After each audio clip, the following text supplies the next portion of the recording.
This episode is brought to you by NatureBox, a wonderful snack subscription service where you can get all sorts of things sent to your home or office. You can go to naturebox.com/thumbs for half off your first NatureBox.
Shit. It's May 7th, 2014. This is Idle Thumbs 157. I'm Chris Remo. I'm Jake Rodkin. And I'm Sean Vanneman. And today we're joined by our buddy, Nels Anderson. Hey, it's me, the buddy. What's your middle name, Nels? Christian. Nels Christian Anderson. Weird. Thanks, Mom. Christian Anderson. Yeah, there you go. See, Oh and gosh. I'm not even Danish. Not in the least bit She Danish. just likes stories about kids being thrown into ovens. It's not even that. She said, I thought it sounded nice. I'd heard She it somewhere thought that before. because she'd heard that in her brain like every other human. Yeah. Oh, that's Thanks, really Mom. good. Oh. She also didn't vaccinate me when I was a child. Hans Christian Anderson wasn't vaccinated. Therefore, Nels Christian Anderson. Good enough for him. He also died of the measles when he was... No. I don't know how he died. He might have been the measles. Probably not. He died from a vaccination. He died getting vaccinated. He died finally. of the first vaccination. Yeah, he was so old and frail at that The first vaccination, though, is just a doctor like stabbing you and saying all the disease is pouring out now. That's true. Bloodletting Yeah. is akin to... Okay. Well, as far as they know. I would like to know the history of vaccinations, actually. Like, when was somebody like, I got an idea? Huh. I'm going to go read that after this. Anyway, this is Idle Thumbs, a video game podcast for you and your friends to listen to at home. Jake. It's funny you saying... I'm now not going to talk about video Visit games. idlethumbs.net/idlethumbs for a free episode. No, Your choice. You saying, I wonder how the history of vaccination, I'm just going to look that up in a minute, reminds me that it was really interesting and nice to be in Yosemite for 3 days. Off the grid? And not have Yeah. internet. The way that our conversations changed subtly into conversations that I remember having before everyone had a phone in their pocket, Yeah, where it's you're really like, weird. oh, that movie was great. You remember that guy? I think he was in some other stuff. Anyway, he's great. Whatever. And It instead of was really good. It was way more relaxing. yeah, going to was- a place yeah. with no cell service that still had a bunch of dorks. It was relaxing. You can go to idlethumbs.net and click the download button and then go where you have no service and just listen to Idle Thumbs in the Woods. What? You have to be local. You got to get those local files. I see. That's true. I had a very nice time, though. Yeah, Yeah, I don't know yeah, if it's it worth was talking really about good. our cool trip, but we took a cool trip. We went camping for a few nights in Yosemite, like 12 of us. So Yeah. everybody in this room, plus the rest of Campo Santo, minus our animator, who is in England, and the guys from the Kingdom of Loathing, Kevin and Zach. And a few SOs. And a few significant others, Pete, Yep. for one. But yeah, Yeah, and it was really great. There was 12 of us out in the woods for a few days, hiking and looking at forest for reference for Firewatch. I've always sort of mentally, I think passively poo-pooed the go to the place that your thing is set research really? trip. Like when I watched the special features for Brave, and it was like we sent everyone to Scotland for 3 weeks. Like, okay, that's cool, but you really need to. Is that a justifiable expense? And then I realized the only things that I've ever made. Sorry, I like the idea of you working at Pixar as their the finance stooge. It just always seemed sort of like it seemed more Pixar like comptroller Jake Rodkin. it's always felt more like fancy, like a fanciful idea for the story of your film, Right. more than it's actually of value. Then I realized Right. that all the things I've ever worked on professionally in games have been based on existing IP, where your research trip is just to open up the 2-volume omnibus of The Walking Dead or to read old Sam and Max comics. So working on this game, which is set in a specific place, going to the nearest place that we could drive to, the value was huge. It was crazy to me. Yeah. And then my brain ended up mapping going to Yosemite to effectively doing research into our IP in quotes, because that's the only way that I've ever actually. I read a story that for learned cars, stuff. they weird. rented cars of the era that would be in the movie, and then just did Route 66, which would be fucking awesome. Yeah. Oh, Wait, I don't know. In a shitty old pickup? Yeah. Just going to Yosemite with my brain already existing inside of the game that we're working on, I was really attuned to all sorts of really specific details and just noticed way more stuff in a very specific, different way than I would have. You look at the roots of a tree around a rock, and you would maybe, if you were out there just for fun, go, "Oh, that's cool," as opposed to really inspecting it and wondering how it works. And yeah, it was really good. Yeah, and the fact that we'd already built a tiny bit of game instead of just before anything existed, right? Yeah, we just rolled out there. It would have been like, "Oh yeah, it's good," but now it's like, "Oh, this weird set of brambles might actually help solve a problem that we have good. For real." It also was an interesting reminder. I was talking to Jane about this on the drive back. It was an interesting reminder that nature is so inconsistent and imperfect. I mean, that's obvious. Everyone knows that intrinsically, but Nels, to your point, comparing that with oh man, every tree, these trees have to look really good. The default Unity trees, whatever, our trees have to look great.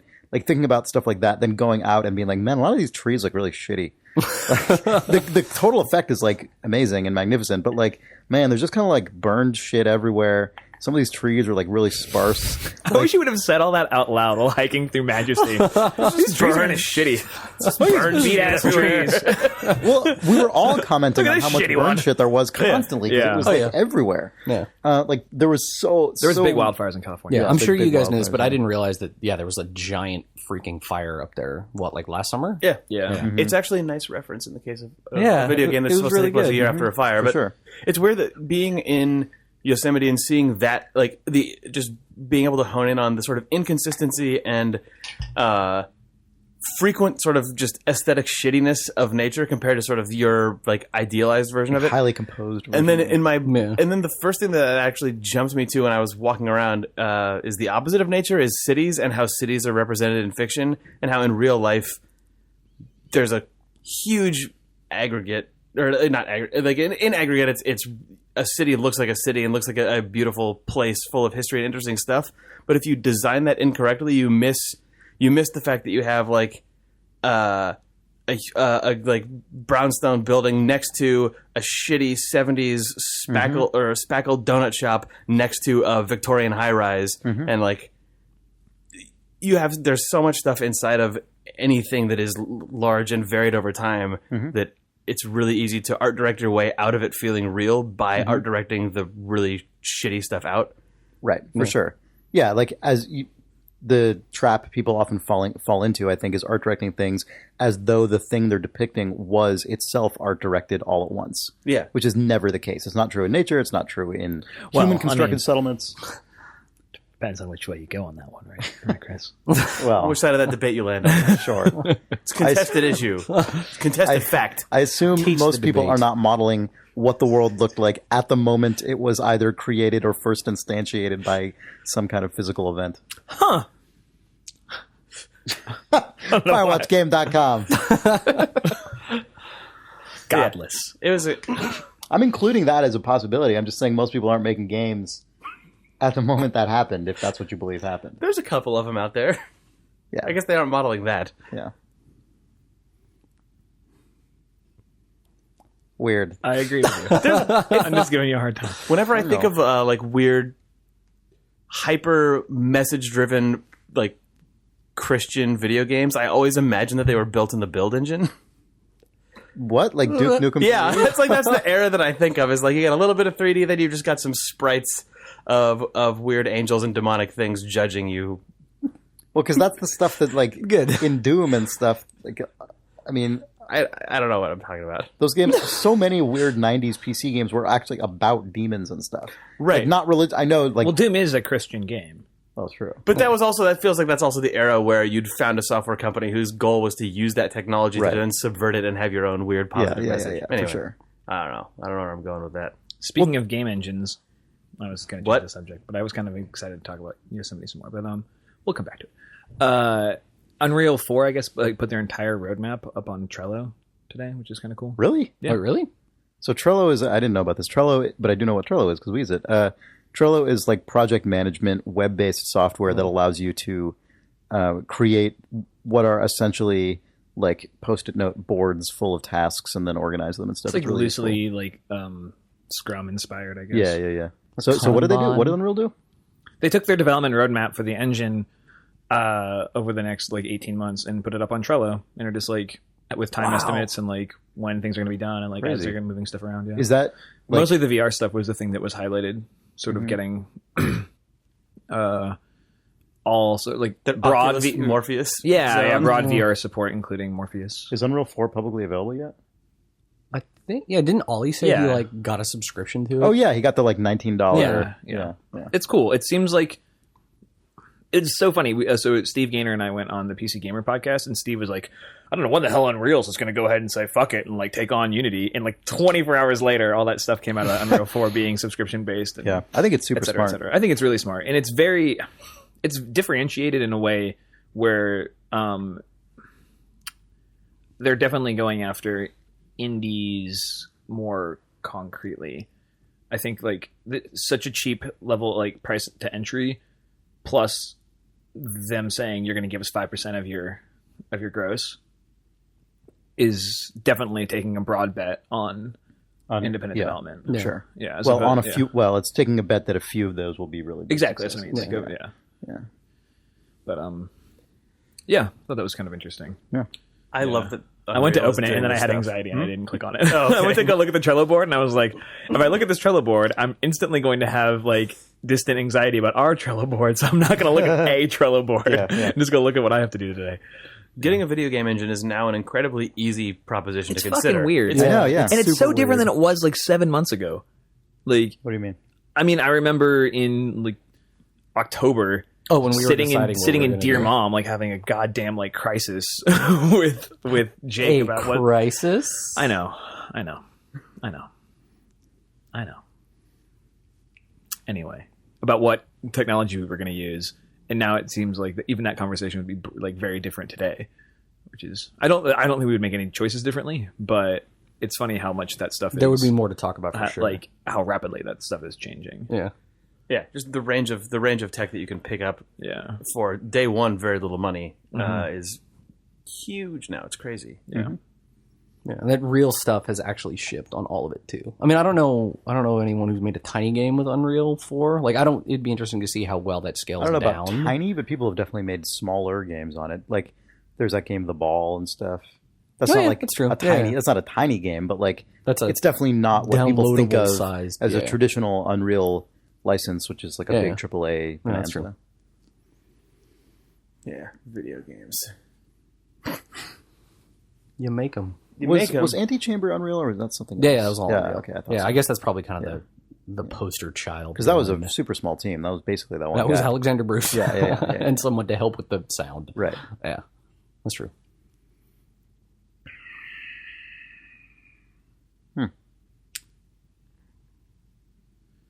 I played Dark Souls or Demon Souls or whichever Souls. You played Dark Souls game. 2, right? Yes, I get them so. You confused. rolled through all three of them right there. I played only the recent one. Dark Souls 2. Enough. I got my beak wet. It's good. That's all I'm going to say is I got my beak wet over good. at Will Armstrong's And you want house. to play more? And You yeah, should. I will play more. It's really good. For sure. I am a hair's breadth from finishing it. Yeah, I've crazy. maybe... How many- Actually, hilariously, I started playing it when I was down here for GDC. All the nights when we were not out carousing. How many human hours is that?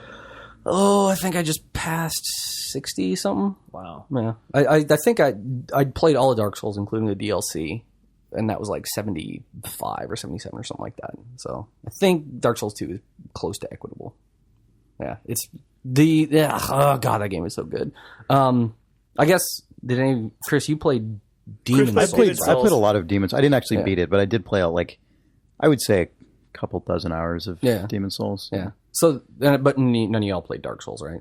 Nope. I started to, and I admittedly I think the main reason was it not didn't the right stick is time. like Well, that might have been part of it, but it's a more boring reason, which was just the PC version was just not exciting.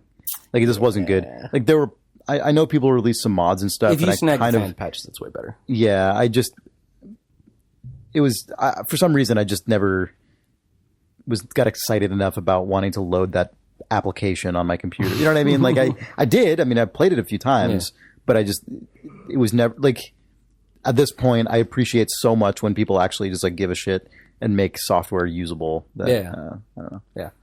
I asked because like the mechanical difference. But I've heard Dark Souls 2, the PC version is really good. Yes. So I downloaded that. They realized PC people care, so they did it right. Right. So like I downloaded actually, I think both at work and at home, and then we went on the Yosemite trip. Fell so close to when the PC version came out that or at least when I got it. Yeah. Which I think it came out very recently. Last Friday. That's Not the one we left, but the one before that. Yeah. Oh, okay. Well, in any case, I have it downloaded. I want to play it. It's really good. Yeah. But I suspect we'll be talking about this game more. Yeah. There's some very interesting mechanical differences between Dark Souls and Dark Souls 2 that kind of changes the way the game feels in a way that's really interesting. Like, so in Demon Souls, you may remember, like, the general flow, right, is like you have a campfire, and every time you rest, like all the dudes in the entire freaking world would respawn, right? So then you just roll out and you fight dudes until you either get to the next bonfire or you die. And the thing that kind of like gauges that a bit is obviously your recovery items, right? Like your ability to get more health back. In Demon Souls, all of the health recovery items were consumable. Like you just had to find them from dudes and pick them up, which was interesting, but also it sometimes was like insanely hard when you use them all up and there wasn't an easy way to get any more. So you're just, well, this is now like 10 times more difficult. So in Dark Souls, they switched it so that you had an item called an Estus Flask, which you could just, you had a finite number of uses, but every single time you rested, it respawned along with all the enemies, right? It's like a bottle? Yeah. It's like your magic bottle of goodness, basically. And then in Dark Souls, they basically hybrid it. So you start with an Estus Flask, but it's only got like one use in it. And then the enemies drop some consumable healing weapons. So it kind of ends up sitting in between the two games in terms of like how easy it is to keep going forward. But more complex design. Because you have so much shit in your inventory. I kind of like that. I don't know. I like that the game is just like doesn't give a fuck about usability. Yeah. Like it's like the combat's really responsive. Yep. It's very unforgiving, but unforgiving is definitely like an ideology across all phases, not just the difficulty of the combat scenarios, but like how easy it is to like absorb the information in the menu. I mean, it's like, the numbers are on the screen. Fucking figure it out. I was like, oh god, oh my fucking They did god. make it like a little bit, and I don't know if this is just like a matter of being more intentional with the actual translation from Japanese, but at least in Dark Souls 2, some of the items have these really weird, like vague descriptions about what they do in Dark Souls 2. It's just like, oh, it just does more damage when you do this. Like the description is just way more explicit, which is probably fine.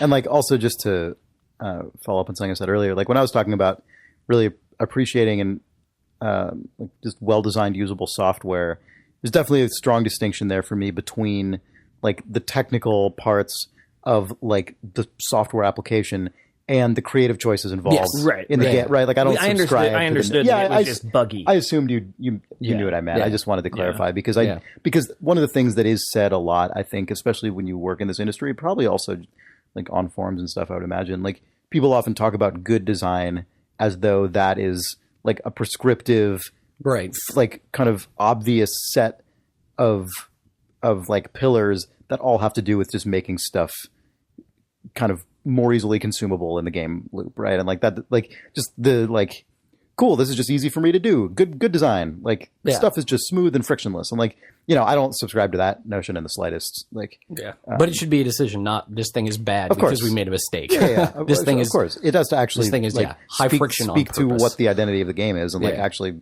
pay off in some way. That's like people on the. There was a post on the Adult forums referring to like what I was talking about with Fracked last week, where I was talking about how that it just didn't feel like my time was being put to very good use in a lot of cases because I was just kind of wandering around and not getting much out of it.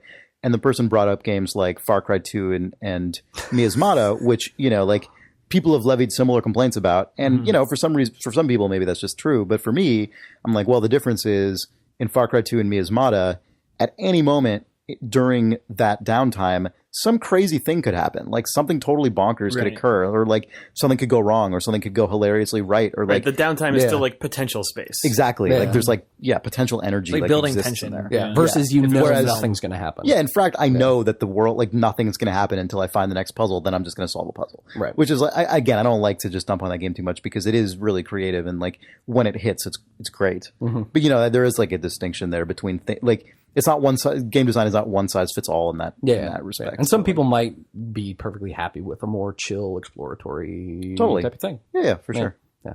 Anyway, but the point I was going to make was, so there's the health item changes in Dark Souls 2, but they did change this other thing where normally in those games the enemies just respawn forever, right? So in Dark Souls you could kind of, it's not grind per se, but you could end up in an area for a long amount of time, right? Gathering souls and just getting better and stuff. In Dark Souls 2, after the enemies are killed some certain number of times, they just go extinct and they're gone forever. It's a pretty high number. It's like probably 15 times. That doesn't seem that high. Yeah, I guess there's probably only like 4 or 5 areas in the game where that happened organically versus me being pissed off at one asshole that was right next to the spawn point. Just be like, dude, we're doing this like 15 times and you're going to be gone. Okay, so this is enemy type per area. Yes. Not enemy type it's not across well. No, it's not across the entire game. There's definitely a lot of guys I've killed way more than 15 times without trying. Yeah, no, it's like each specific enemy. And it's like literally like each individual one has their own counter. Oh, crazy. Weird. Yeah. It's interesting. This spawner has gone unique. Like this really one guy has gone extinct. The idea of like an individual, like singular person kill him enough going extinct, extinct, he just won't respawn. Yeah, it's so strange. Yeah. Like I guess what a video game specific concept. I know. Yeah, I know, I think the theme of the game is such that like they sort of have given themselves those wiggle room. Oh, I've totally bought that in the context of a game like exactly, that. right? Because that game's all about like resurrection and like weird life and death shit. But like when stories about like resurrection And and life and repetition. death and repetition like start to have micro rules, it gets always really silly. Yeah. It's like if in Groundhog Day, it's like, well, on the 41st day, it's actually 2 hours later. You know what I mean? Like, they speak for some like weird design reason. Right, for like board game design reasons. We're like, But you know, if they got to Groundhog Day 3, that would be going on for sure. Yeah, there'd be a fucking giant leather-bound tome with all the well, then you have fucking... The opening of Groundhog Day 3 is that. It's the lore of Groundhog Day opening up in like a huge Sleeping Beauty book. Oh my God, hand just a giant leather book that was just like a perfectly inscripted illuminated groundhog manuscript on the leather groundhog on the cover of the book. And on the 41st day, a slightly different cover of the song will play on the radio, and he wakes up 2 minutes later. Like that's exactly what you said. Right. Or like the Sonny and Cher, "I Got You Babe" CD, like starts to skip at the radio station. Yeah. On the 666th day, an ancient evil awakens. Perfect. You know, that kind of thing. Yeah. But that kind of stuff ends up giving Dark Souls 2 kind of a different feel that the other ones didn't have, which I think is like, because they could have just literally just tried to make more Dark Souls, right? And like obviously that game resembles the previous one of the series. Does it make it just easier? No, really. I think like can't be. No, I mean like this can't be an easier thing. Because like in general, once you've been through an encounter with a dude 15 goddamn times, you probably know how to deal with that asshole. So usually it's actually just kind of nice. You're like, oh, thank God I don't have to deal with that dude shooting me right outside of the spawn point anymore. But like you would be able to dispatch him pretty reliably anyway if you had to. It would just be like an annoyance you don't have to deal with now. What is interesting, I'd say like in aggregate, the individual enemies and a few of the bosses are harder. Like across the board, I'd say the individual enemies are probably harder than they were in the previous game. And some of the bosses are definitely meaner. Jesus. Yeah.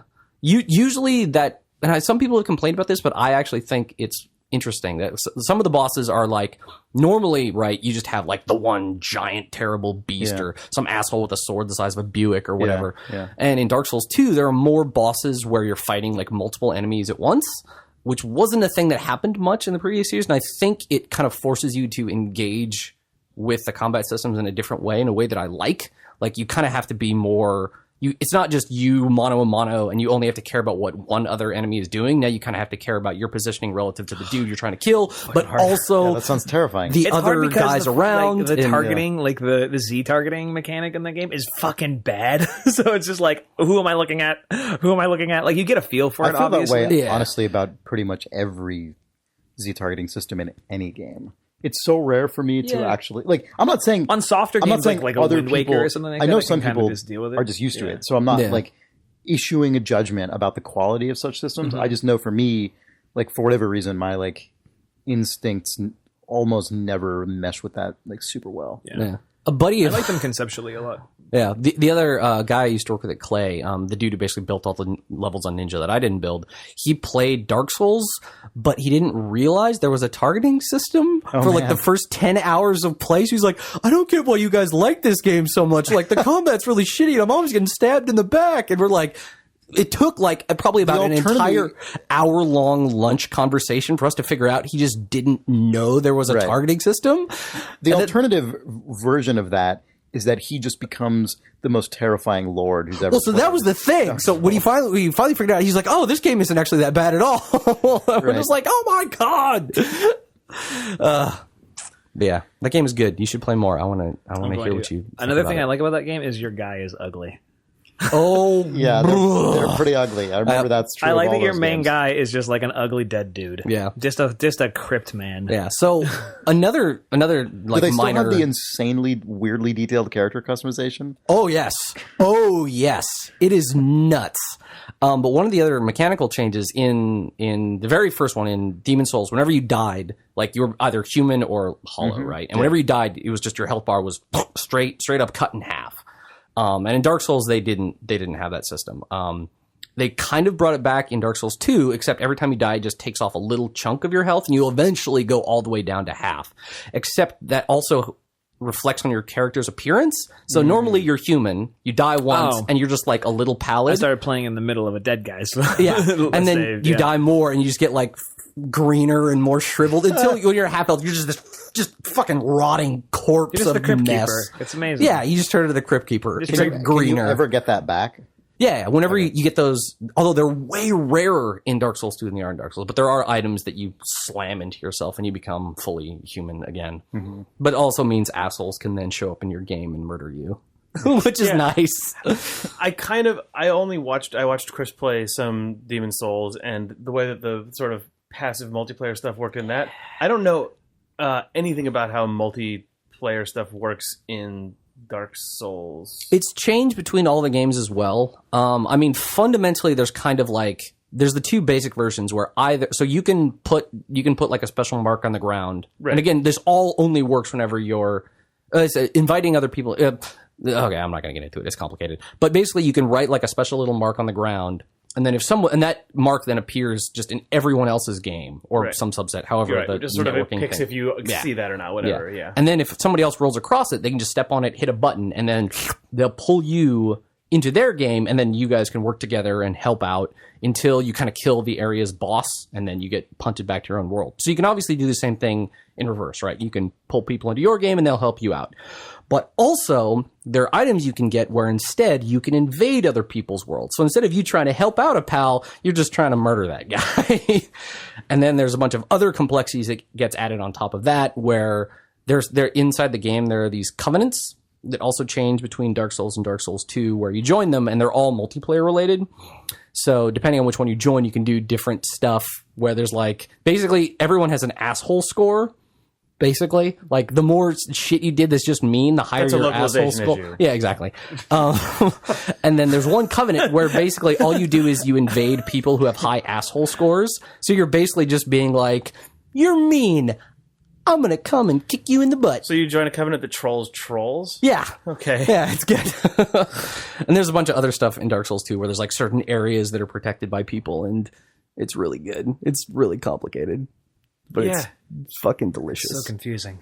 Yeah. It sounds like a game that Avanaman might get into too much. If you It has all the dive it has in their all ways. checks all the boxes. Yeah. There's one particular covenant that if it's to your flavor, then, and it was certainly to mine, you will enjoy it What for a is? very long time. It is Yeah, I'm gonna let you discover it naturally, but it's the you'll find it. You'll know which one it is when you find it.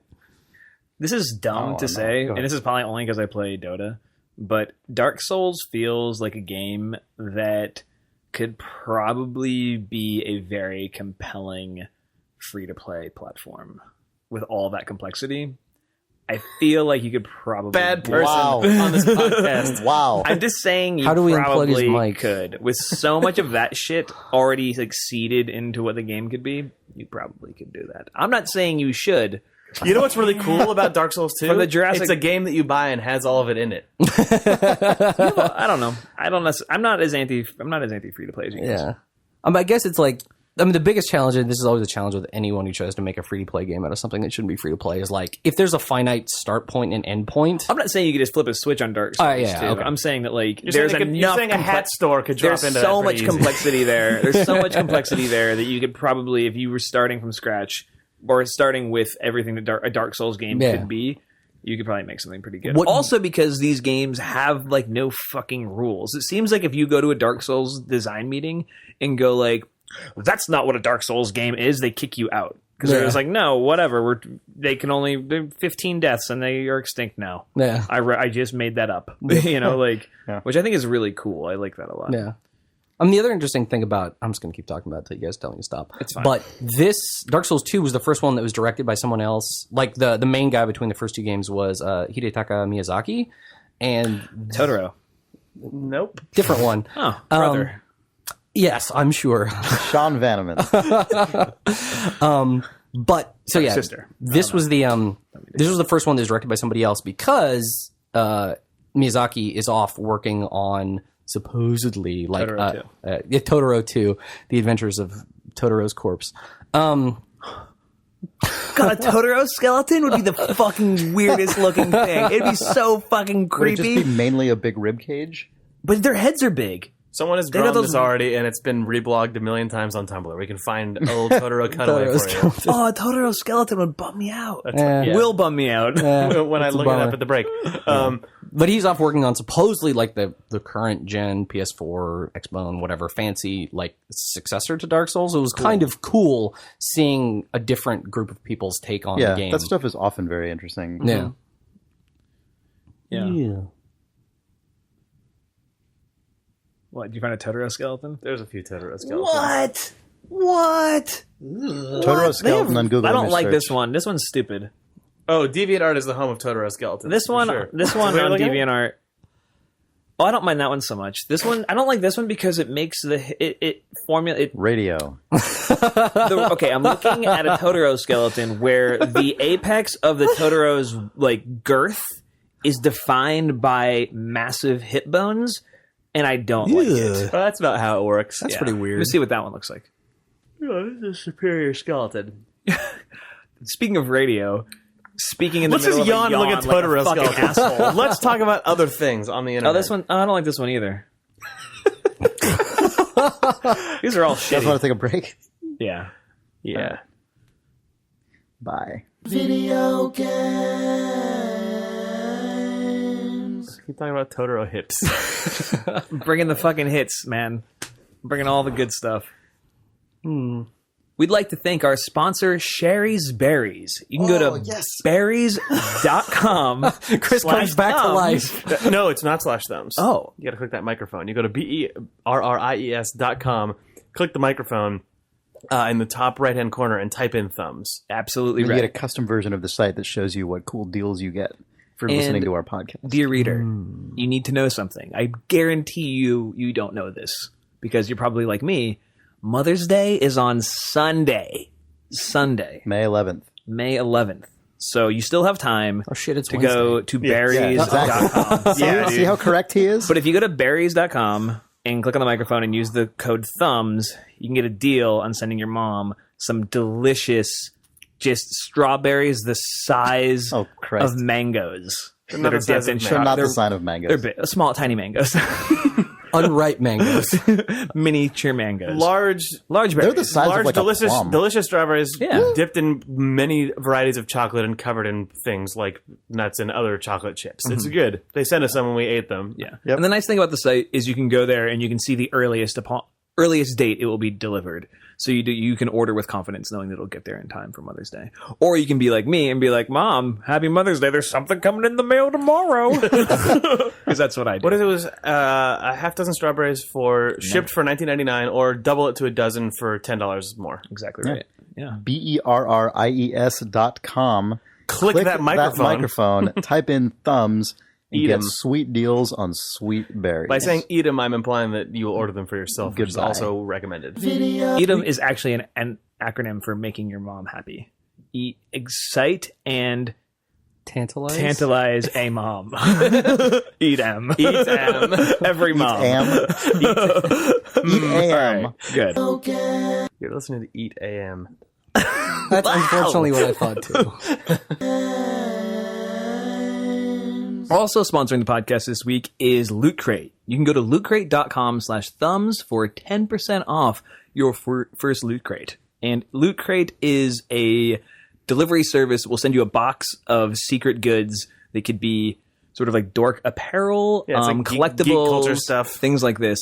They're doing this month, I guess, some sort of like adventure-themed Loot Crate. So you can get things from like Zelda and Adventure Time and other adventure-esque IP.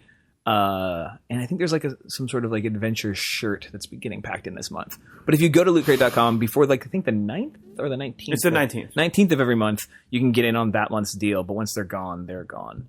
And they're $13.37. What? Not including shipping and handling.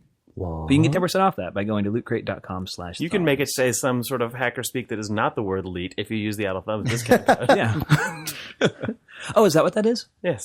Oh, I just thought that was a It's very for like specific number. elite hackers. Yeah. Huh. Like Sandra Bullock. One might Yes. call them elite hacksaws.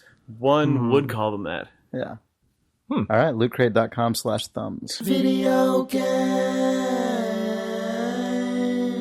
Ollie and I talked for about 20 minutes last night about wanting to watch Hackers. I would watch it. Yeah, I really want to watch it again. Remember when your username God, if they was... put a hackers t-shirt inside of a loot crate, I'd be fucking It just says Hacker stoked. Planet. Oh, man. Stoked. Yeah. Remember when she went to Macworld? Anyway. Yeah, there's that big banner for eWorld. We've talked about this a lot. Yeah. Remember, Chris, when your username was Remixor and with a zero and how cool that was? Because it's like Chris Remo, but it's like remix, but like with a zero because you're like elite. Did it have a zero in it? Is that true? I think believe the it. O was a 0. Really? I thought it was a zero. No, I don't think so. In my brain, it was a zero because it was a capital O. Yeah, I don't think it You was. had an AOL account that was Remixor. I did have an AOL account. Because I have you but it on wasn't- my- But I don't think it was a zero. You have- I still have you on my Maybe it was. iChat. I can't remember or not. It's been years and years and years. There's since probably I no had way to that. find out. Because we're recording this off the grid in the middle of Yosemite. If you're elite hacksaw, hack Chris Remo's AIM account and pretend to be him. Please don't.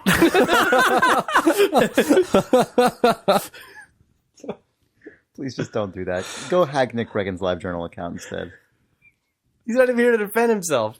I know. God, I was trying to figure out a way to do a really good Nick Brecken impression. Yeah, I was trying to do the I was same like, thing. just Didn't like work. going through like the flat file, and I was like, I don't got it in here. It's the most dubious break tone. And we're back. We are? I think so.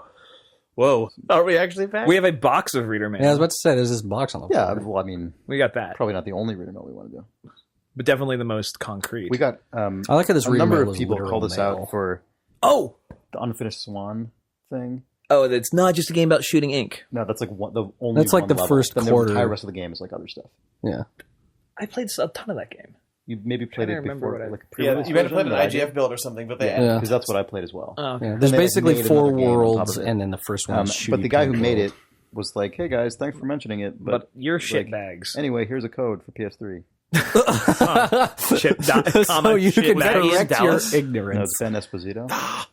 Ian Dal- Former Telltale intern. yeah, Ian Dallas he was a writer at Telltale. He wrote Ice Station Whoa, really? Santa. Yeah, and then he left to make Unfinished Swan. So Oh man, I guess that we don't forgot have about anything to put Station on Santa. here, so we can't even use it. I will do it. There's a PlayStation 3 under my desk. And here? That's where he keeps Yeah. it. Oh, That's the unplugged PlayStation 3 I used to play Dark Souls 2. oh, we should just at some point do that. I kind of just, I want to rearrange all this stuff. Unfinished Swan is actually really cool. Yeah, no, I'd like to. I'd No, like it's to awesome. play it. When we mentioned it offhandedly, it was not to diminish the game at all. It was simply to No, it clearly wasn't. draw a So- comparison to yeah. it being a good use of abstract. I don't think space. anyone interpreted us as being negative on it. They just were like, you should actually probably play more than one level of it. Is what I think the implication was. But I don't think anyone took it as a slam. Or anything. Yeah, it's more than a level because I have definitely. Yeah, it is basically the full I have first definitely third of the completed game. many Okay. levels of that Okay. game. Yeah. Okay.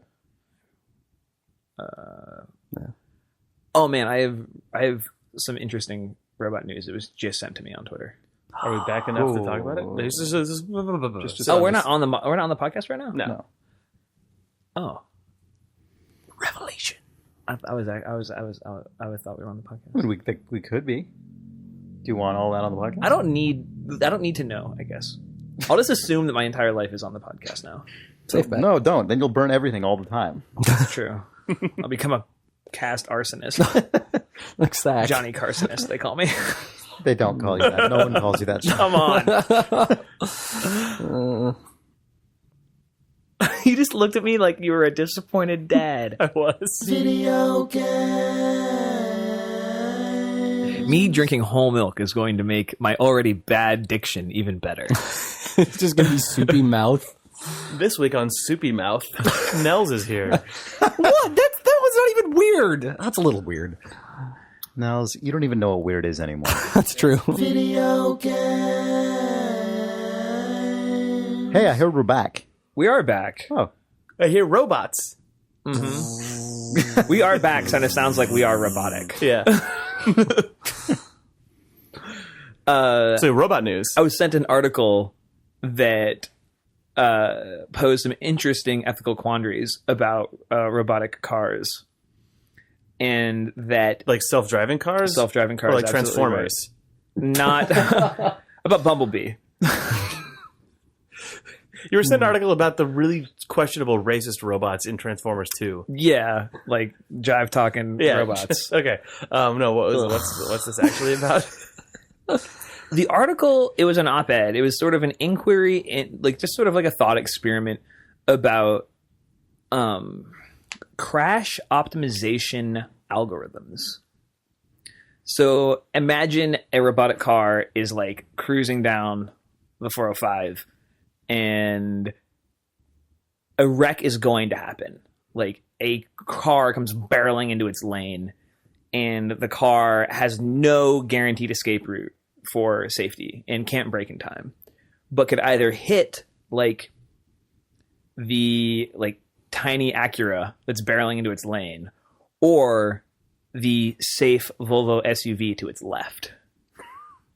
And Volvos with like really high crash ratings, like really low mortality rates in their crashes, hitting the Volvo. Where it's like statistically this is more likely to save lives than to... Exactly right. So you have to write these crash algorithms. Like, what do you do in these situations? How does the car react? Yeah. Right? Like, it can't just not do anything. So how do you begin to make these decisions? And then another one was like two motorcyclists riding down the road and a wreck is going to happen. And you can either hit the one wearing a helmet or the one not wearing a helmet. Oh, God. Fucking A, dude. Jesus. It's really interesting. I mean, there are interesting lines of thought there. Also, when the robots become self-aware, they're just going to reverse the ranking of all those algorithms and figure out which is the ones that's going to cause most property and human damage. These are the most passive-aggressive robots. They would still drive our cars. They would just wait for accidents to happen. They're still like, I'll take you to the mall. But if we get in trouble... if an Acura comes by, I'm killing everyone. If you give me an inch, I'm taking a mile. Right. If there's any chance that you can say, well, I'm sure the robot was doing the best job that it could. I was not doing that. These are just the fucking winky robots from iRobot, the Will Smith movie. They all start getting like sort of chippy. Like they do exactly what you're saying. Yeah, oh yeah. It's not just like it. The like giant robot takeover is sort of like a like slow slide where like Will Smith sees a robot do something that's like breaks like. So they're like cartoonish villains. Yeah, the robot sort of like tiptoes up to the Asimov's rules and just like puts one toe over. Right. Yeah. So wait a second. Yeah. Yeah. Anyway, those are the robots that you're imagining inside these cars that don't just start Our cars are driving our cars into our more spectacular than they're programmed to cause. I like that that's the way it is. It's better that way, I think. There's not just a fucking like Escalade crashing through a movie screen Like that just drives into a theater of a giant group of people. Well, the Escalade crashes through to a movie screen, but it's a drive-in theater. Then all the other cars crash into that Escalade. God, I like your future better. Where somehow drive-in theaters are back in vogue. Why not? Your car's got everything you need. You're living in your car. Right. Yeah. Take you anywhere. It's actually a God, what drive-in if in theater, the but future- it's a shitty cyberpunk drive-in theater where there isn't even a screen. The cars all just congregate for like snack bar purposes, but everyone's windshield just projects a 4K movie on it. yeah. What if in the future we're all just nomads in self-driving cars? I was just gonna say that. Like the vector. Who needs the San Francisco real estate market? Self-driving I was gonna car say, at plus least it like would the lower my rent. Volkswagen van. Right. Perfect. Until they all start crashing into each other aggressively to end human life. Yeah. Some get. But I don't know. It's interesting because like No, the actual conversation is really interesting. yeah. Do you guys think we'll ever have, in our lifetimes, cars that don't ship with steering wheels or accelerator pedals? I think so. Yeah. In our lifetimes, yeah. Yeah. When we're really, really old, maybe. Yeah. Yeah. How old are we now? I don't know. I'm 30 in a month. I hope that they get smaller Yeah. and smaller and weirdly downplayed. 50 They years, go away. right? Like I want Yeah, yeah, yeah. vestigial. They basically turn steering into like the wheels. Yeah. appendix. Yes, you can go. Emergency steering wheel. Yeah, Yeah. exactly. That's What I did we want. have 50 the years steering ago? wheel. What was do you mean? Oh, we What do we have had 50 jobs, Bob cash, Hope. money, fucking hope. Oh, I was trying to get there and I couldn't get. Johnny Cash. Ring of Fire. No crap. God. 50 years ago, we had cars you could fix. Am I right? Cars made in America. Am I right? Just think about when But no Tsar seatbelts, cars right? died. You could smoke on airplanes. Bob Hope is still alive. Smoking on an airplane. Self-driving airplane. It was what? Yeah. What do we have? What were you trying to? Oh, I was just trying to answer Chris's question by thinking about like We had how leaded long- gasoline.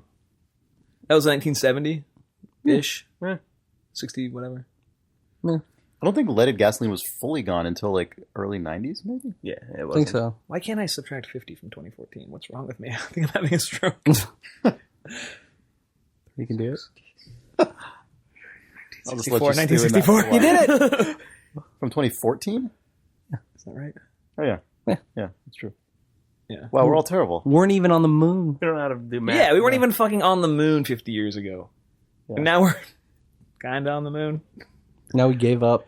Thinking about it. Yeah, we weren't even on the moon then, like we are not now. But we left some garbage up there, so that's pretty good. We did leave some garbage. That's like a flag. What a poignant metaphor. We left some garbage up there. Garbage on a flag. Oh. Manifest destiny. Yeah, that. But yeah, I think so. Yeah. Yeah. No steering wheel. I think that's. I mean, so obviously, many cars are right now are already just like drive by wire, right? So it's like a pretty like inconsequential jump to just take the steering wheel off. To drive by mind Why not? and then replace your mind with a robot. The robot Robot mind. mind. Wheel. Well, I think replace your mind with a steering wheel. a robot will sit in the back seat and turn the wheel that's plugged into the back of your head. As you Plug a said in the- USB plug a USB compatible plug into the The back of backseat your brain. robot driver is so much. I guess we have that now. I would Like, turn I have- left. Shut up. I have that now. I have the fucking. You it's not a guy. It can be. Passive aggressive Google voice would be good. Of just Well, they have those The most TomTom efficient voices you can route. download. You can get like There's like TomTom DLC where you can get like Homer Simpson be like, take a left, blah blah blah blah. yeah. You just want. Okay, fine, fuck it. I guess you don't want to go there then. recalculating the route again. Don't worry, I have nothing else to do. I'll just. This is just my job, I I guess. thought we were going to get gas. No, I mean, this. Whatever. Nice. Look, you're driving. We'll get there still. Whatever you say. You can Remember just that- turn me off. You know that, right? You can just Remember that turn me bad off. stand-up act from 2003 that had this joke in it? Because I don't, but now I know it. You're like Dave Coulier told this in an Indian casino in 2004. Ugh. Want to do actual reader mail that is not generated by a robot? Do you want to Oh, start yeah. with electronic mail or physical mail? We should start with the physical mail. We should start with this box which appeared. I know why you want to start with physical mail, because you want to enjoy physical mail while perusing electronic mail. I know you, Jake Rodkin. I might know you be better full than of you know yourself. I think that I know what's in this box that arrived, so I feel we should open it and then It's a fucking nest of spiders. it's fine. I was gonna say it was bees. This is a large box that was sent to us. I mean, It's a lot of spiders. or bees. this is like How do I open this? a couple feet in each dimension. Or a couple feet long, anyway. Significant box. Well, Oh God! some good Well, you got to talk to your mic. All right. First and foremost, well, we know who this is from. Yes. This is from dearest Idle Thumb's longtime reader, David Wang, working Secretly, diligently yeah. to keep the lights on in Pennsylvania in his nuclear reactor. I'm also looking to get you all diabetes. Oh my god, this is a more Nerds Rope chub pack. There's a collection of nerds ropes that would basically be stocked in a Costco. So They'd say it would be stocked in like a gas station Yeah. candy store. Costco would stock boxes Well, the gas of these. station candy store would sell you a Nerds rope Yes. from this at a time. and now we have Oh my god! a giant box of goldfish because Chris loves things of this form factor and Holy does shit. not like sweets. That is actually this is what I love the most. Your eyes are the Like size they're like of entire dinner plates. dinner plates. supermarket box. Your of eyes are the goldfish. size of the giant, blown-up, sassy sunglasses wearing goldfish. Can on I the tell cover you of the this best goldfish thing box. about give me that goldfish? box. Pepperidge Farm Give me that. goldfish snack crackers me that. packaging. I'm going to give it to you in 1 second. There's this guy, their mascot, Yeah. Smiling and they fish. always put no. Please, his name is Finn because they always write his name real small and Arial and say registered trademark true. next to it. Wow! Every use you can see it. You're so you totally can right. see this fish on this box of goldfish, and then the package of goldfish on the box of goldfish, which also has Finn on it, which is also labeled. Also, another thing another stupid detail I enjoy about the Fucking goldfish Finn. packaging Is he Finnegan? Is it short for? is they It always has to have be. they always have pictures of a few Or Phineas. like individual goldfish crackers, Or he's from but like Finland. most of them don't have the face on it. So they're suggesting that in this world, it's not like fish in general are like happy and have faces.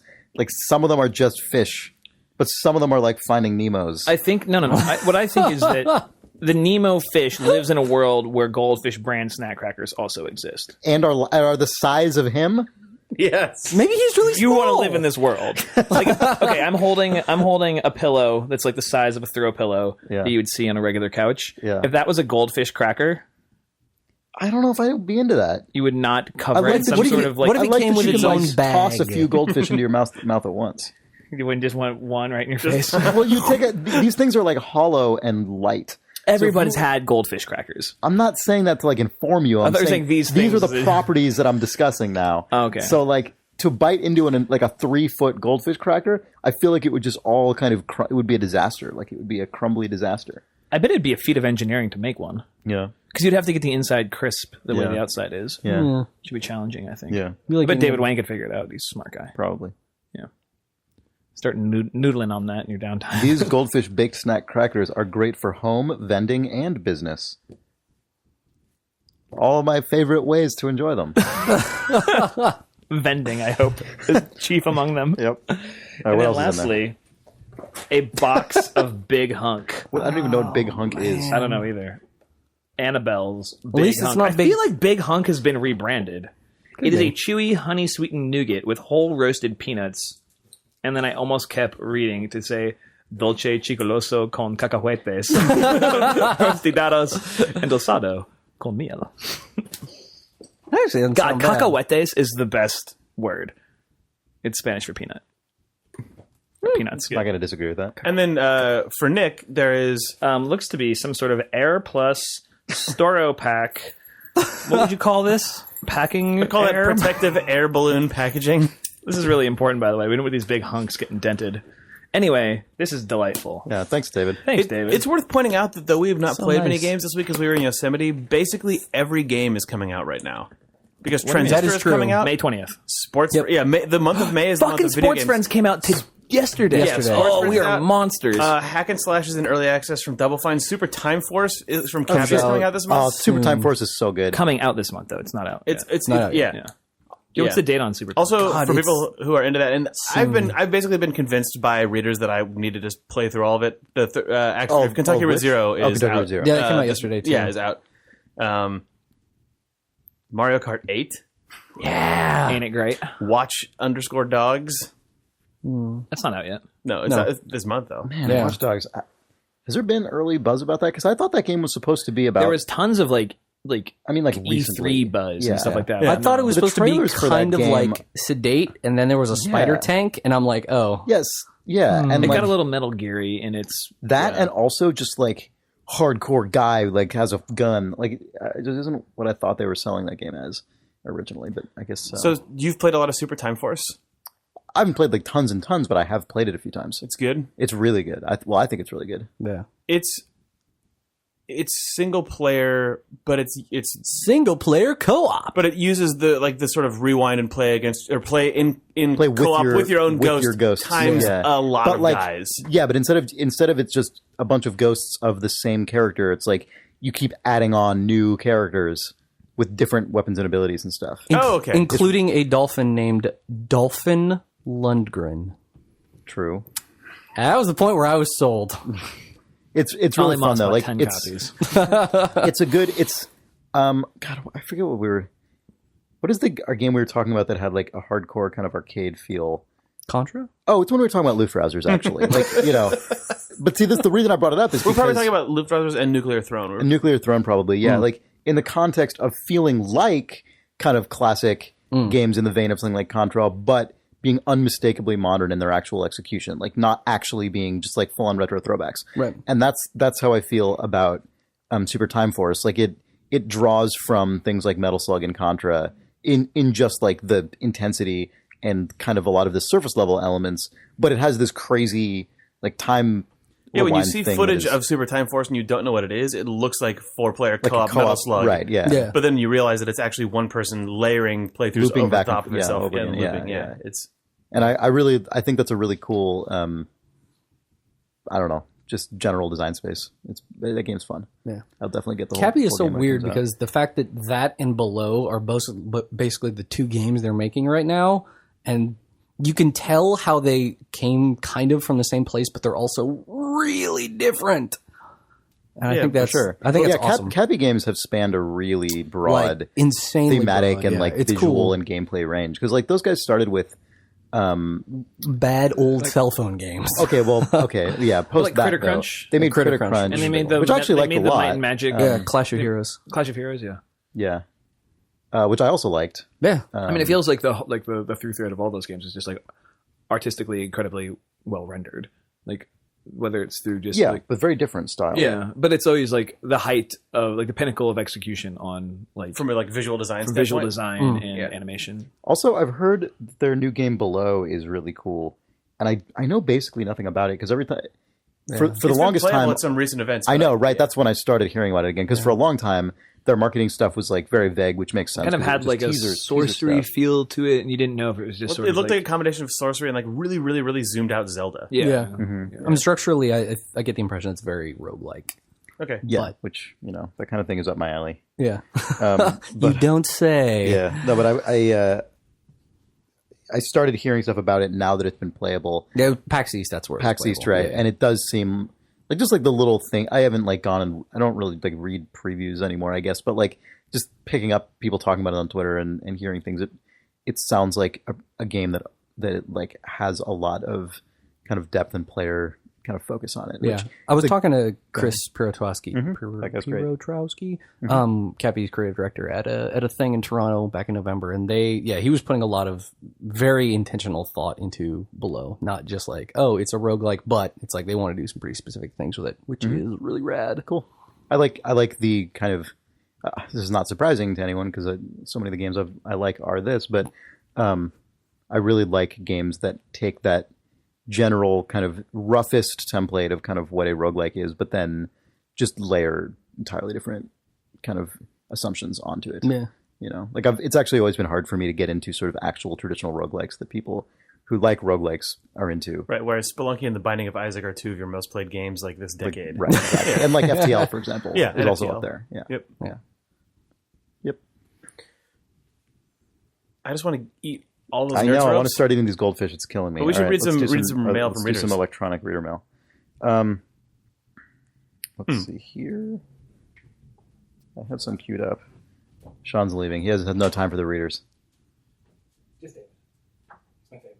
Fair enough. Okay. Drew Dunay writes, "Hey guys, lately I've been studying how feedback is delivered in different games and how it affects the experience. Basically, I hate how important it is. Is there even a difference between the feedback a game is giving you and the way you enjoy it? Are games all feedback? Thanks, Drew Dunay. P.S. My last name is pronounced Dunay." Nailed it.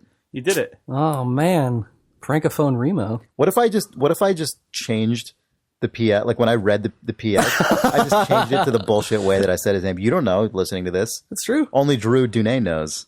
Oh, every time he's just cringing. Yeah.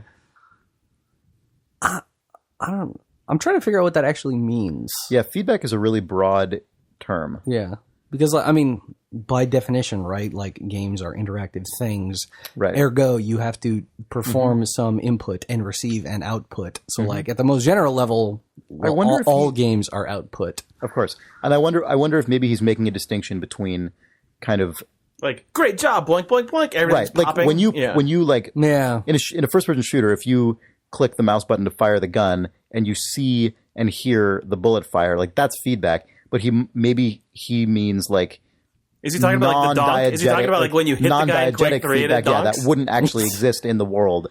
Like text that comes up, or the donk, or like a point, or like maybe. I'm not sure exactly what he's asking. Yeah. I mean, Like the more like DDR style overlays on top of the traditional. Right. That definitely is a thing that game. can get really obnoxious for sure.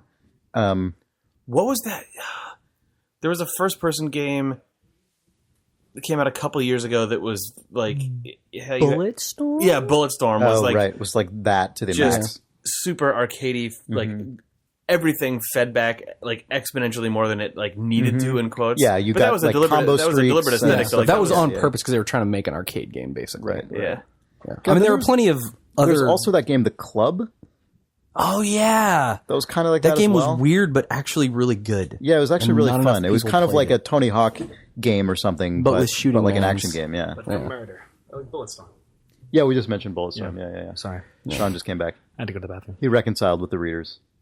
Good work. I came to the conclusion that I would miss the readers more than that I can handle. Yeah. I don't know. Maybe write back and clarify Yeah. kinds of feedback you mean. But Mohammed Fahmy says, "Hi guys, I only started listening to Idle Thumb since late August, so you could say I'm a new fan. But as a new fan, I was wondering, do you guys ever play or talk about Japanese games besides the one that Nintendo does? As someone from Southeast Asia, I can confirm Japanese games are very popular here, and I think also popular in the USA. But the only Japanese games I ever hear you guys talking about are Zelda, Mario, and Pikmin. There's this one time where Greg Kasavin became a guest and talked about Bravely Default. I ask because right now I'm playing a puzzle/visual novel called Virtue Last Reward, which is so good. Because you guys are developers that make games with heavy narrative, I really recommend the game for you. But I suggest playing the first game, 999, before this one." I know about 999, but I Yeah, haven't played is that the 9 doors line, whatever? I think so. Yes. Okay, go. I know a game with 999 and Virtue's Last Reward as the titles are weird, but trust me, they're amazing. Thanks and peace be with all of you. Regards, Mohammed Fahmy. Thanks, man. Yeah. Yeah, we don't. It's so funny because I just don't think like it's not good. I don't think it's actually like a good thing that we're this way. But like for a lot of Japanese games just don't speak to me like that way. I don't like. well, I I'm feel never like like, that's oh been- yeah, I gotta play that. I feel like that's been a development that is coincidentally and not, I don't think because of the podcast. I don't think the podcast has made me play Japanese games less, but I have noticed coincidentally that roughly in the span of time we've been doing this podcast, I have separately found fewer and fewer Japanese games. I imagine. Do you think Whereas that didn't used to be a thing. Like I used to play a lot of Japanese Do you think games all it's the because you time. were forced to play more of them when you were in the press? Maybe. I don't think so. that's because I was I don't think so, not because in I the think press, Jake has gone through that but, same like, thing. in the era like when the first DS came out, which was like sort of I guess also GameCube era and PS like late PS2 era, I think. Sure. I played a ton of Japanese games. Like I it was admittedly I had a DS, Yeah. but like that was also when like Hotel Dusk and Phoenix Wright and Professor Layton were blowing up the world, and everyone was looking like I played a lot of more sort of visual novelty type stuff. I played a lot like But there was an era where I thought like the greatest games ever were like Resident Evil 4 and Shadow of the Colossus. Yeah, and I was a Ico huge and, Resident Evil 4 proponent. Yeah. I imagine I mean, probably I still think that game's amazing. platform has a lot to do with it, right? and Because Persona.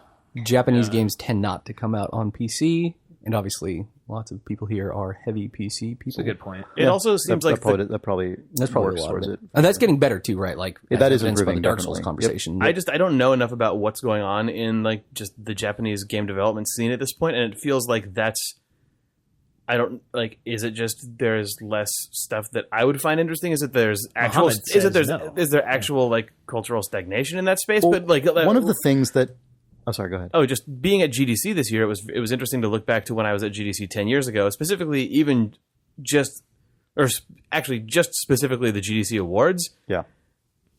There was Japanese games used to get nominated all the time. it was for a stuff. 50-50 split or more in favor of Japan than North American European game development. Yeah. But maybe 2 or 3 Japanese games were even nominated across anything across total. the GDC Award and the IGF. and they're all from Nintendo. Yeah, and that all of them except for one. There was, I think, a Devil May Cry game. Oh no, that wasn't even a Japanese game.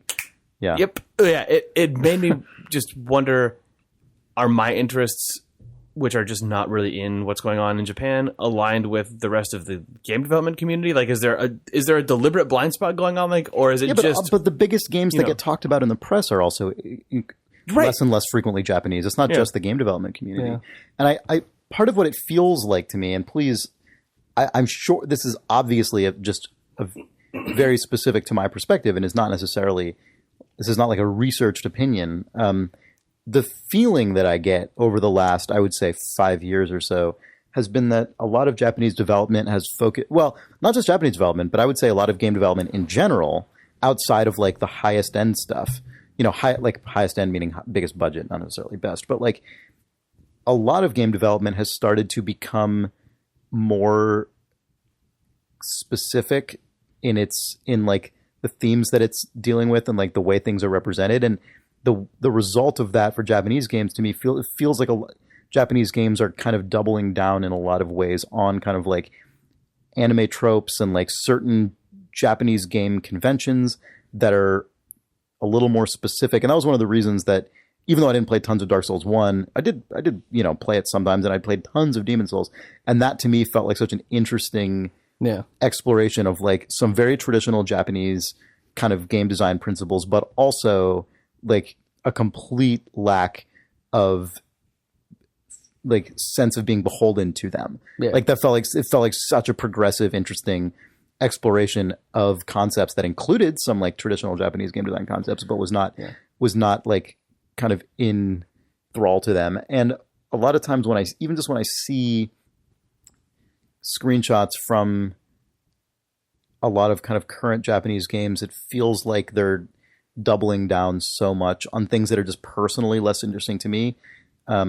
Like a lot of anime style things and like kind of mecha robot stuff and like things that are just not like inherently bad, but just definitely a lot less up my alley. Whereas a lot of the Western games I play these days are also very specific, like smaller scale games, independent games, PC games often are much more specific as well. It just so happens that I guess culturally, like it feels like easier for me to digest. It's under 10 years ago, but there was like, I feel like the game development studios that I was most actively paying attention to were like Clover Studios making Beautiful Joe Okami, Grasshopper Manufacturer making... also Grasshopper. Was that... Yeah. Grasshopper made Killer 7 and No More Heroes. And No More Heroes. Yep. But then also like Team Ico, who's disappeared off the face of the earth. And like Hida Takahashi was making Katamari games at Namco, but it felt like there was just this huge breadth of stuff. Yeah. And I don't... And that's where I'm like, because, is that stuff not coming out now, or do I just not know about it? I don't know. Yeah, that's kind of what I'm wondering as well. I imagine part of it too is that the like obviously the West has a much more vibrant independent scene than Japan has, right? Like significantly so. For and, like, sure. a lot of the most interesting. Yeah. Well, it feels like a lot of the people in that crew of people that I just independent listed requires open platforms. Yeah. And I think too, it's just like it does. In terms of like business culture, that's a thing that exists way less. That's fascinating too, to me. right? I wish I knew more about that. But what I hope is that like that's kind of finally starting to turn around. Like I forget the guy's name, but the guy who made all the Mega Man stuff just went independent to make his own. Mighty Number 9. Mighty Number 9. Yeah. Koji Igarashi just left to do his own independent thing, which is going to be amazing.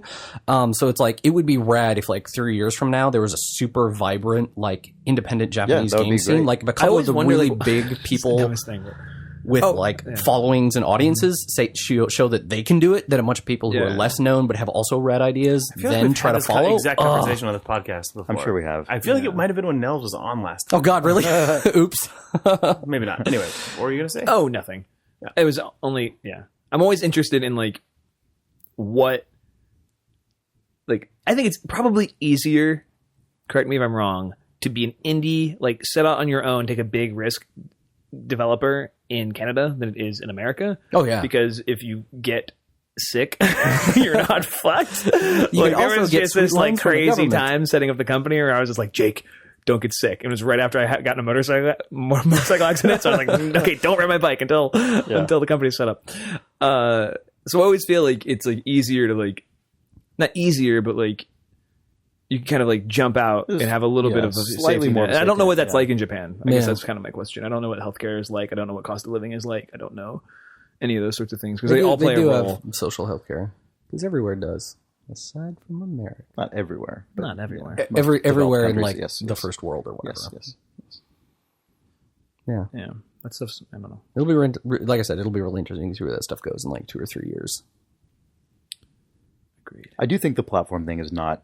Oh yeah, it's definitely a big part. I'm not saying it's the only But I reason, think it's probably a more significant reason. there's sort of an ideological blocker too because you're Yeah. if I'm a game developer, it has to be like this. That's what I I'm got to make a talking about. console If you're- game, which means I have an idea. I want to to make a game, but I want giant people corporation. who share my sensibilities to play it. That's a better like way of it, articulating you it. know? Yeah, because there's nothing technically stopping them from just putting it for a Japanese developer to say, "Oh, we're only going to be on PC." No, Yeah.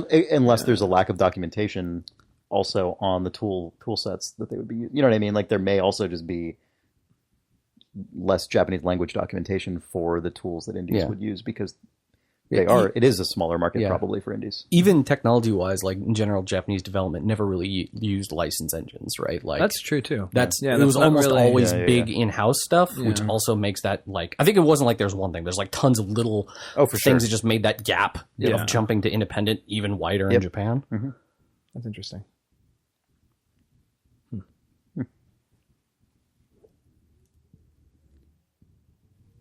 Yeah. Miyamoto's going to go indie.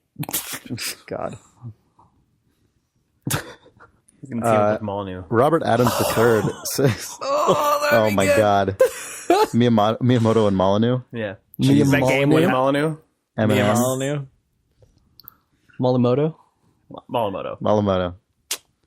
Robert Adams III writes, "Hello, I was wondering, if I don't have a platform preference and a game's available on Steam as a console download and as a physical copy from GameStop or a big box like Target, which purchase would help the developers most? By which I mean, how do they get the biggest cut? Thanks, Shiny Rob from Pennsylvania." Totally depends. Not retail. Don't buy a disc. Yep. Yeah, it does depend, but I would pretty- say your best bet would be the direct download on a PC platform. That is the Actually, most go to their likely website Yeah, first so and see that's if you can get number it there. one. Because then it's just the humble. If they sell it through a Humble widget, that is the way they get That's the most definitely revenue. the way to get it. Yeah. Yeah, but now the split, unless you have a very specific deal, but at the most general starting point for these things, 70-30 seems to be And that's pretty across. consistent. Yeah, commonplace. that's That's across pretty the board. commonplace. So if something That's 70 for the Transistor developer. is probably a good example because they're self-publishing on PS4, even though they're have a lot of PS4 support. Marketing wise, I'm pretty sure that they're just self-publishing that the same way they would on Steam, and those splits would be the same. Yep. Right. So, because I was actually just thinking about this in the last reader mail, because I was thinking about playing Transistor, and I pre-ordered it last night on Steam, and I was like, oh, maybe Transistor was going to be my excuse to buy a PS4. Maybe I'll just buy it on there too. That was my entire thought process. That's one thing you can do. If you really want to help out the developer, buy all. Yeah. That's true. If you're a if you have the weirdo. money to consider buying the boxed version in a store, you could probably buy multiple digital downloads for the same amount, and they would get way Or more money. buying things, if from their website, they offer for $30, you also get the soundtrack. That stuff's always Or an a additional huge help copy because or that stuff The margins are so much there's higher. it's 100% margin on something like a soundtrack because that music was already recorded and mastered and packaged up anyway. So it's really good. Those things are always really helpful. Yeah.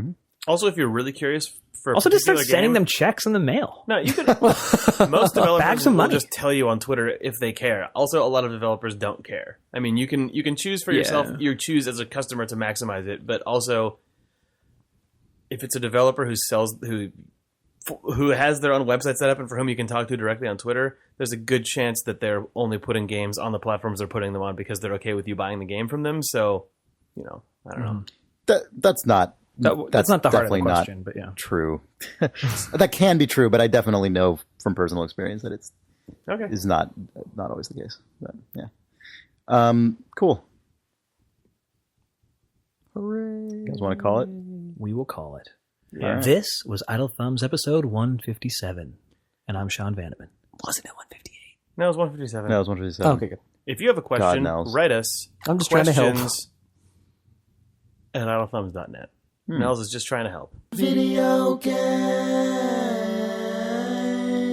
This episode is brought to you by NatureBox. Yes, thank you, NatureBox. Yeah, a subscription service for delicious snacks sent to your home or office. You can go to naturebox.com/thumbs for half off your first NatureBox. Pointing at me. I was gonna. You know how sometimes you get like once the plug train starts to leave the station. I was done with the plug train. I know. Follow us on I Twitter. wasn't though, because I was going to be like, oh, also. Oh, also. We're recording a new episode of Dota Today tomorrow with AC, a well-known caster from the StarCraft 2 scene and from the Dota scene. You know what? I think I am actually going to let the plug train roll on for a minute because it's been a really long time since we actually talked about what else is at idlethumbs.net, and it feels like it That's a might good be idea. worth doing for a second. Yeah, Because why not? Can I mention one thing before you do that? Yes. Shirts are going into production on Vice? Monday. Idle Vice. Yeah, the guy who does them is sick this week. He's at home dying, but hopefully he makes it, and by Monday we'll be making those shirts. Store.idlethumbs.net. For that. Yeah, so we are the podcast Idle Thumbs, and we're at idlethumbs.net. But as some of you know, but some of you might not know, idlethumbs.net is also a network of other gaming-related podcasts. So in addition to us, which is a general rambling mess, we also host 3 Moves Ahead, which is a war and strategy gaming podcast that's produced weekly. They have over 250 episodes. It's crazy. It's huge. It's the hosts are Troy Goodfellow and Rob Zachney, who are just deep into the world of strategy gaming. They have great guests all the time. It's pretty good. Rob also has a nice voice. He does. Yes. It's true. Also a good guy. They're both good guys. It seems like it happens about once every 3 to 4 weeks at this point, but it's a mixed schedule. Is Dota Today, which is Sean and Brad Muir and occasionally Nick Brecken's Dota And occasionally podcast. guests. And occasional Yeah. guests. I listen to that podcast every time it comes out, even though I don't play Dota. Me too.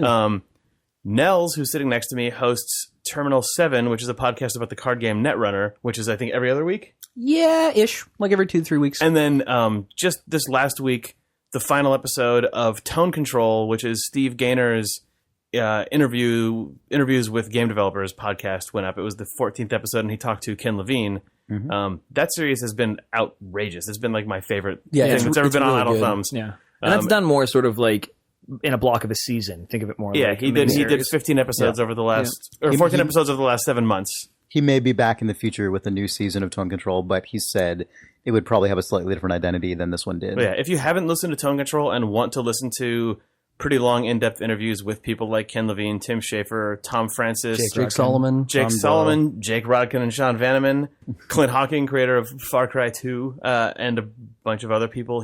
Brendan Chung. Brendan Chung's That's on one. probably my favorite one, actually. It's a good series. Yeah. Do we host any other podcasts? Not that I can remember. Oh, if you go...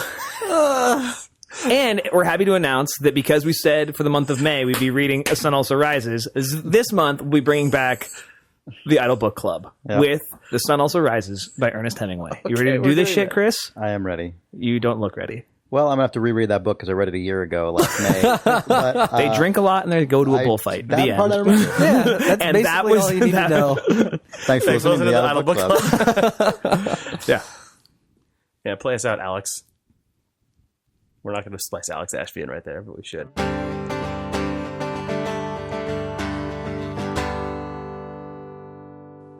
Chris loves the peas. Motherfucker, I did it again! You did.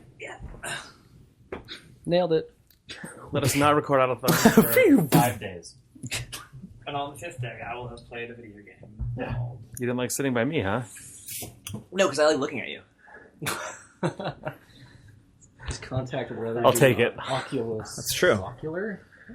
Jake is one of the most entertaining people to look at. Jake is the reason I have eyes.